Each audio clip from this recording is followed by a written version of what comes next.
ပတ်စံမရှာနိုင်တဲ့ယောက်ျားကိုမိန်းမတွေကအထင်သေးတယ်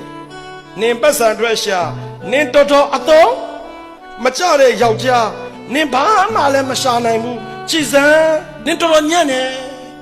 ဆိုင်မုံကမိန်းမကိုပြန်မပြောရက်ဘူးပြန်မပြောရဲလို့မဟုတ်ဘူးပြန်မပြောရက်ဘူးဆိုတာမေတ္တာနော်ပြောရင်ရတာပေါ့မင်းပါစပိတ်ထားလို့ပြောရင်ရပြီမယ်ကျွန်တော်တို့ယောက်ျားတွေမိန်းမကိုပြန်မပြောတာဟာကြောက်လို့မဟုတ်ဘူးနော်ပြန်မပြောရက်တာမေတ္တာလို့မိန်းမတွေကမသိကြဘူးမိန်းမတွေကတော်တော်ခက်တယ်ပတ်စံရှိတဲ့ယောက်ျားမှာအထင်ကြီးခြင်းနဲ့အိုးအိမ်တော်ရှင်မိန်းမအပေါင်းတို့ပတ်စံကိုအရေးမကြီးဘူးလို့အကျွန်ုပ်မပြောလို့ပါ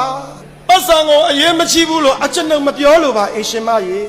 ပတ်စံတဲ့အရေးကြီးတာယောက်ျားတစ်ယောက်ကပေးတဲ့နှွေးထွေးမှုဟာပတ်စံတဲ့ပို့ပြီးအရေးကြီးတယ်ဆိုတာအရှင်မနင်သိသိစေချင်တာပဲမိန်းမတွေကတင်တောင်းတင်တယ်ထားနိုင်တဲ့သူကိုမှမိန်းမတွေကအလိုရှိကြတာမိန်းမရဲ့ငါနင့်ကိုတင်တောင်းတင်တယ်ထားနိုင်ဖို့ငါကြိုးစားပါတယ်တင်တောင်းတင်တယ်ထားနိုင်တာလဲအရေးကြီးတယ်လို့တင်တောင်းတင်တယ်ထားနိုင်တာတဲ့အရေးကြီးတာက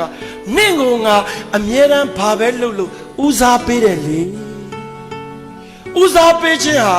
တင်တောင်းတင်တယ်ထားခြင်းတဲ့အရေးကြီးတယ်ဆိုတာအိမ်ရှင်မတွေမသိတာတော့တော်တော်မိုင်မဲတယ်ကွယ်